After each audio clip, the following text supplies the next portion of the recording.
Сәлем достар, бүгін сіздермен бірге осындай керемет драйниктармен картошкадан жасалған котлеттерден бөлісетін боламын.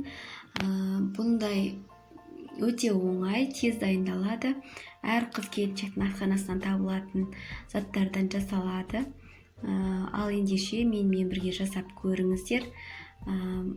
Бастаймыз. Ең алдымен бізге 3 картошка керек. Біреуін алып тастаймын. Және де бір үлкен пияз, сарымсақ, жұмыртқа және де ұн 3 ас қасық керек болады. Ал енді біз бастайық.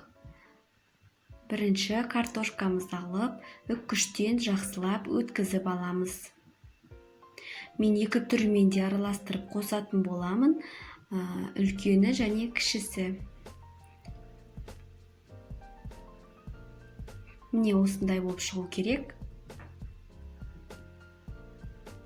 Майда түрі жақсылап өткізіп аламыз. Міне біздің картошкамыз дайын болды.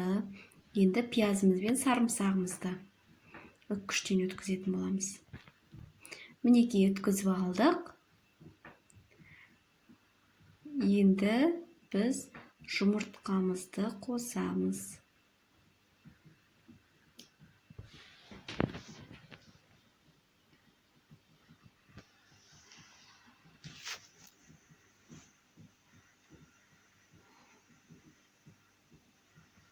Араластырып,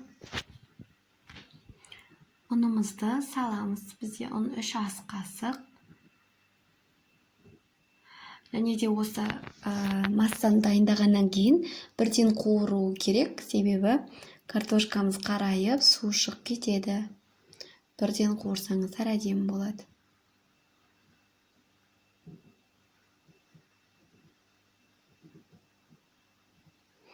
Енді тұз бұрыштарымызды саламыз.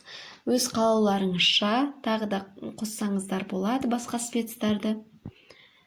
Мен қызыл мен қара бұрышты қостым. Және де 1 ас қасық тұз қосатын болам.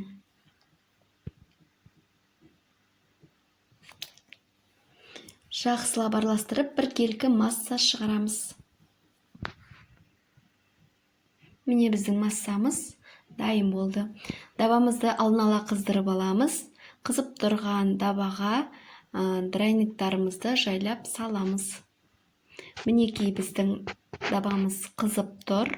Майды көп емес, бір беті бататындай, көріп тұрғандарыңыздай, жайып, сәл жаймай былай салсаңыздар, іші қалың болып, піспей қалуы мүмкін. Және де оттың астын қатты үлкен емес, қатты да аз емес, кішілеу қылып орташалау отта қоямыз.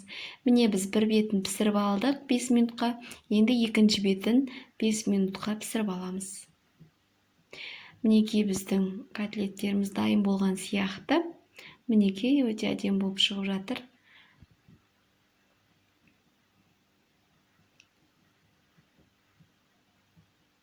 Міне. Ал міне біздің котлеттеріміз дайын болды. Өте әдемі болып шықты. Сіздерге де жасап көруге кеңес беремін. Оңай. Менімен бірге соңына дейін қарағандарыңызға рахмет. Сіздерге де жасауға кеңес беремін. Өте дәмді шығады, жұмсақ. Міне көргендеріңіздей. Сау болыңыздар. Сіздермен болған мен